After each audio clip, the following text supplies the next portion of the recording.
Hello বন্ধুরা। তো আজকে রাত্রেবেলা হঠাৎ করেই ইচ্ছে হলো আলুর দম আর আলুর পরোটা বানানোর। তো বরমশাইকে প্রথমেই দিয়েছি খেতে। তো বরমশাই খেয়ে তো সাংঘাতিক ফিদা হয়ে গেল, বলল দারুণ হয়েছে, দোকান দাও, মানে এতটাই ভালো লেগেছে। যদিও আজকের আলুর দম আর আলুর পরোটাটা একটু অন্যরকম স্টাইলে করেছি, মানে স্বাভাবিকভাবে যেরমভাবে আলুর পরোটা করি সেভাবেও করিনি, আলুর দমটা একটু আলাদা। তো চলো তোমাদের সঙ্গে শেয়ার করি কীভাবে বানালাম। তো প্রথমে কড়াইতে তেল গরম করতে দিয়ে দিয়েছি, আর তেলের পরিমাণটা দেখতেই পাচ্ছ একটু বেশি। আর তারপর আমি ওর মধ্যে আলুগুলো দিয়ে দিয়েছি, আলুর মধ্যে নুন হলুদ দিয়েছি। আলুর দমের মতন করে আমি আলুটা কাটিনি, কারণ আমি আলুর তরকারি করবো ভেবেছিলাম প্রথমে। তো সেই জন্য কিছু তো করার নেই, পরে ডিসিশন চেঞ্জ হয়েছে বরমশাইয়ের কথায়। তো আলুগুলোকে ভালো করে নুন হলুদ দিয়ে ভেজে নিয়ে ওই তেলের মধ্যে ক্যাপসিকাম আর পেঁয়াজ কুচি দিয়েছি, আর পেঁয়াজটাকে একদমই ছোট ছোট করে কেটেছি। তারপর ওটার মধ্যে আমি একটু নুন দিয়ে এবার এটাকে ভালো করে ভাজা ভাজা করে নিচ্ছি যতক্ষণ না পেঁয়াজটার রঙটা চেঞ্জ হচ্ছে। তো এখানে দেখো, এখানে আরও কিছুটা পেঁয়াজ, শুকনো লঙ্কা, জিরে আমি পেস্ট করে নিয়েছি, সেটা দিয়ে দিলাম। মানে কিছুটা পেঁয়াজ আমি কুচিয়েছি আর কিছুটা পেঁয়াজ আমি বাটা করেছি, দিয়ে এবার ভালো মতন করে কষাচ্ছি যতক্ষণ না মশলা থেকে তেল ছাড়ছে। তো দেখো মশলা কিন্তু ভালো মতনই কষানো হয়ে এসছে। এবার এটার মধ্যে আমি একটু আদা রসুনের পেস্ট দিচ্ছি। আজকে আদা রসুন বাটিনি, আমার কাছে পেস্ট অ্যাভেলেবেল থাকে সবসময়, সেটাই দিয়েছি একটু বেশি করে। দিয়ে এবার এটার সঙ্গে, যেহেতু এটা ফ্রোজেন করা আদা রসুন বাটা, সেই জন্য এটাকে দিয়ে ভালো করে একটু কষাতে হবে যাতে না কাঁচা গন্ধ থাকে। তো এটা করতে করতে এবার এটার মধ্যে আমি হলুদ গুঁড়ো দিয়েছি, তারপরে ধনে গুঁড়ো দিয়েছি, আমি জিরের গুঁড়ো দিইনি, আর লঙ্কার গুঁড়ো দিয়েছি, শুকনো লঙ্কা বাটাও দিয়েছি আর একটু গুঁড়োও দিয়েছি। আর শুকনো আর জিরে গুঁড়োটা দিইনি, কারণ আমি গোটা জিরে বেটে দিয়েছি বলে দিইনি।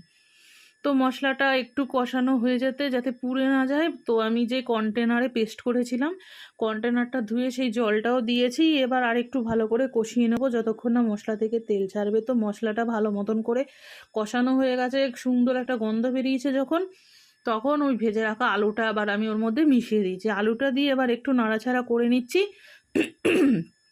নাড়াচাড়া করে এবার এটার মধ্যে আমি একটু টমেটো সস দিচ্ছি, মানে কেচাপ।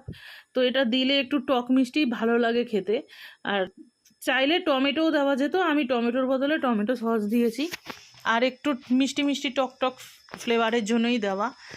তো দিয়ে এবার ভালো মতন করে মিশিয়ে নেব টমেটো সসটা দিয়ে। তারপর আমি এটাতে জলের পরিমাণ দিয়ে দিয়েছি, যতটা আমি ঝোল রাখবো সেই অনুপাতে আমি জলটা দিয়েছি। এই ঝোল রাখবো বলছি, মানে আলুটা সেদ্ধ হওয়ার জন্য যতটা দরকার সেই অনুযায়ী দিয়েছি। তো এটা কিন্তু একদমই ঝোল হবে না, একদম কষা কষা হবে, যেহেতু পরোটা দিয়ে খাওয়া হবে। তো জলটাও দেখো টেনে গেছে, আলুগুলো সিদ্ধ হয়ে গেছে, আর একদম মাখো মাখো টাইপের হয়েছে। তারপর এটার মধ্যে আমি একটু গরম মশলা দিয়েছি, গরম মশলা দিয়ে আর একটু নাড়াচাড়া করে নিচ্ছি। আর একদম পুরো শুকনো শুকনো হয়ে গেছে, কারণ এটা তো ভাতের সাথে খাওয়া হবে না, এটা হচ্ছে পরোটা বা লুচি, যে যেটা দিয়ে ভালোবাসে সেটা দিয়েই খেতে পারে। তো আমার আলুর দম একদম ডান হয়ে গেছে। তো চলো এবার তোমাদের সঙ্গে এই স্পেশাল আলু পরোটার রেসিপিটা শেয়ার করি। আমি এটা আটার বানিয়েছি, তো আটার সাথে এখানে দুটো আলু সেদ্ধ করে গ্রেটারে ঘষে নিয়েছি। তারপর আমি এর মধ্যে দিয়েছি সব রকম যা যা লাগে দিয়েছি, যেমন জোয়ান, মৌরি, 1 চিমটে নুন, আর এখানে আমি একটা বাতাসাকে গুঁড়ো করে দিয়েছি, তোমরা চাইলে চিনি অ্যাড করতে পারো, কসুরি মেথি, সব কিছু দিয়ে এবার এটাকে ভালো করে মাখতে হবে হাত দিয়ে। প্রথমে জল ছাড়া আলুটার সঙ্গে এটাকে ভালো করে মাখতে হবে, তারপর এটার মধ্যে একটু সাদা তেল দিয়ে এবার সেইটার সাথেও ভালো করে মাখতে হবে, জল অ্যাড না করে। এটাকে ভালো করে মেখে একদম হাতের মানে ঝুরঝুরো করে নিয়ে তারপর অল্প অল্প করে গরম জল দিয়ে এটাকে একটা ভালো ডো বানাতে হবে।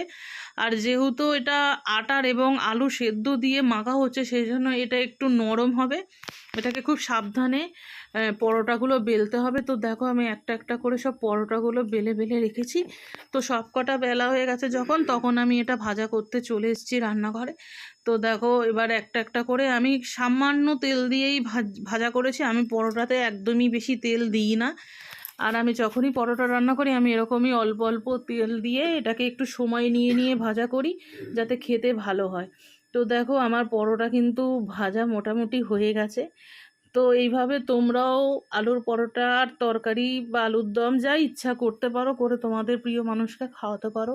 সেও খুশি হয়ে যাবে, তুমিও খুশি হয়ে যাবে। আর যারা ভালো রান্না করে তারা লোককে খাইয়ে বেশি খুশি হয় নিজের থেকে।